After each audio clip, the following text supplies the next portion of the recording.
On the chilly evening of January 21, 2008, a security guard arrived to start his shift at the Yuanlin Finance and Economics Building in Taiwan's Changhua County. The building, a 16-story structure of offices and residential units, was usually quiet at this hour. But something was immediately out of place. Near the first-floor stairwell, a pair of women's shoes lay haphazardly, as if discarded in a rush. The guard's sense of unease grew when he stepped into the elevator. There, on the floor, was a bright red coat and another pair of shoes. He knew he had to report this, and his first call was to the building's manager. As the guard described his findings, a strange memory surfaced in the manager's mind from the night before. He recalled a woman and a young girl, neither of whom he recognized as residents, rushing frantically through the building's doors. When he tried to stop them to ask their business, the woman pushed past him, claiming they were just there to see a friend. They made a beeline for the elevator and disappeared inside. He never saw them leave. Now, connecting that panicked rush with the abandoned clothing, a dreadful feeling began to set in. Together, the manager and the security guard turned to the one silent witness they had: the building's CCTV system. The footage would reveal a sequence of events far more bizarre and unsettling than they could have imagined. The camera inside the elevator showed the woman pressing the button for the 11th floor, the highest the elevator could go. Then, in a series of calm, deliberate movements, she slid off her red coat and placed it neatly on the floor. She did the same with her daughter's coat. Then, she slipped off her own shoes before she and the little girl stepped out of the elevator when the doors opened. The hallway camera picked them up next. The footage showed the mother and child running down the corridor toward the stairwell, the only path that led to the building's rooftop. And then, nothing. That was the last time any camera in the building captured an image of them. They had, for all intents and purposes, vanished into thin air. The woman's strange behavior, removing her shoes before heading to the roof, sent a chill down the manager's spine. In many East Asian cultures, taking off one's shoes before death is a symbolic act, meant to prevent tracking earthly dirt into the afterlife. The implication was horrifying, and it was a conclusion the police, who were quickly called to the scene, also reached. They feared they were investigating a tragic double suicide. Officers began a grim search of the building's exterior, expecting to make a devastating discovery on the ground below. But they found nothing. Not a single trace of the mother or her child. The building's design made it even more perplexing. There were no balconies or ledges that could have broken their fall. If they had jumped, their bodies should have been on the ground. Since they weren't, it meant they hadn't jumped. Puzzled, the police ascended to the rooftop, the last known destination of the pair. They conducted a meticulous search, examining every corner, the transformer box, ventilation shafts, the water tank, and every accessible pipe. Again, they found nothing. The only other possibility was that the two had somehow left the building, but this theory seemed just as impossible. Every single entrance and exit to the towering building was monitored by a CCTV camera. Investigators painstakingly reviewed hours of footage from every camera, including those from adjacent shops and residences. The mother and daughter were never seen leaving. They couldn't have leaped to another building, as the neighboring structures were significantly shorter, making any such attempt fatal. The police checked the parking garage. No cars had left since the pair had entered. They examined a locked, unused security door in the basement that led to an abandoned billiard hall. It was covered in dust, clearly undisturbed. Even the heavy manhole covers in the basement were too weighty for a single person to lift. The logical conclusion was as inescapable as it was unbelievable. They never left the building.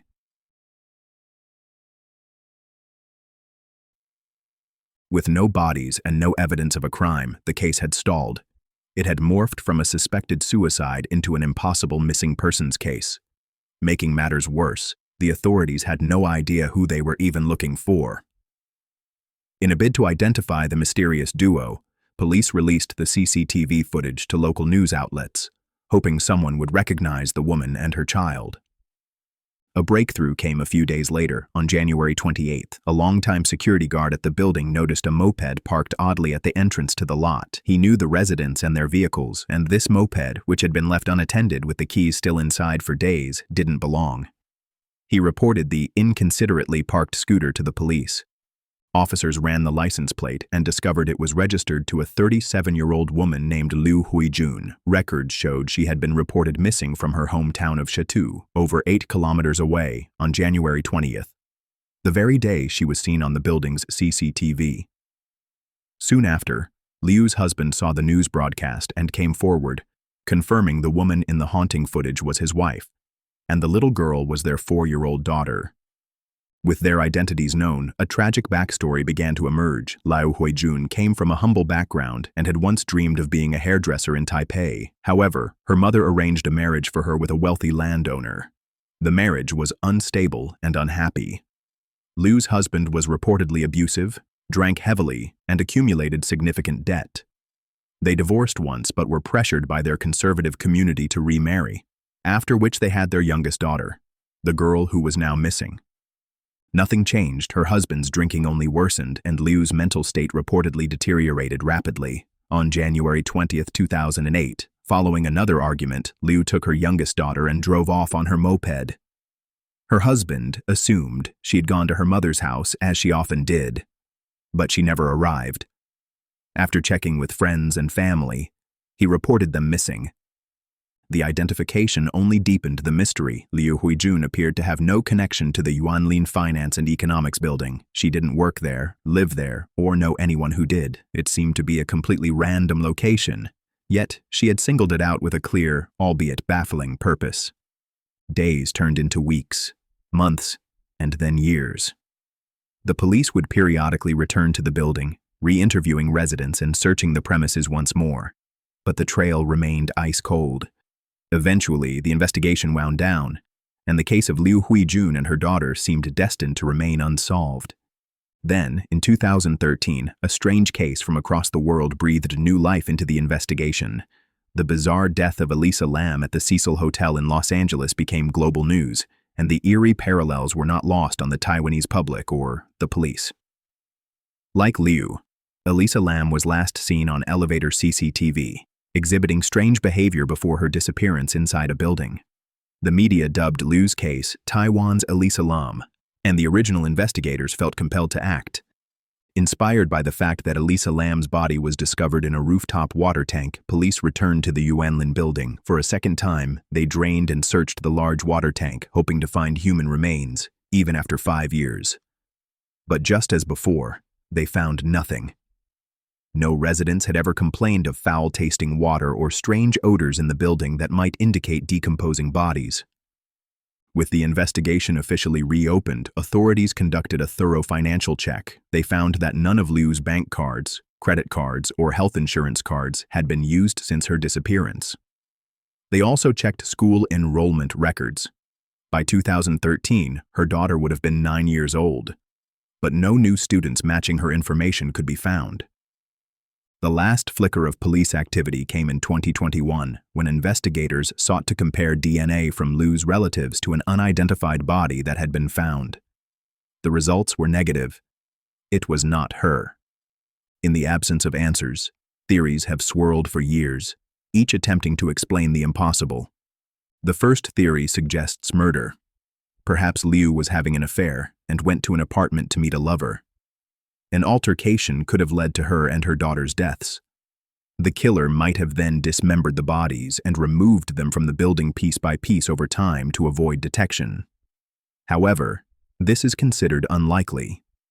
No one lived on the 11th floor where she was last seen, and friends described Liu as an introvert who was unlikely to have an affair. The second theory posits that they did die inside the building and their bodies remain hidden in some obscure location, a sealed-off vent or crawl space, where they mummified in the cold winter air, explaining the lack of odor.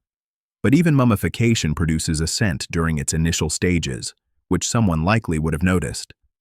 A third theory offers a glimmer of hope that Liu staged the entire event. Perhaps her actions were a deliberate misdirection, a performance to make everyone believe she had committed suicide so she could escape her abusive husband and start a new life with her daughter. Yet this doesn't explain why she would leave her other children behind. The final theory is a variation of the third, that she did leave the building but only to end her and her daughter's lives elsewhere, free from the prying eyes of the investigation she knew would follow. Her actions in the building itself were simply to confuse the police and make sure nobody would know where to actually look for their bodies. The case took one last tragic turn in late 2023. Liu Huijun's husband, while repairing a tower on the roof of his home, slipped and fell to his death. His sudden passing brought the case back into the Taiwanese media, but no new leads emerged. Shortly thereafter, a court officially declared Liu Huijun and her young daughter dead in absentia.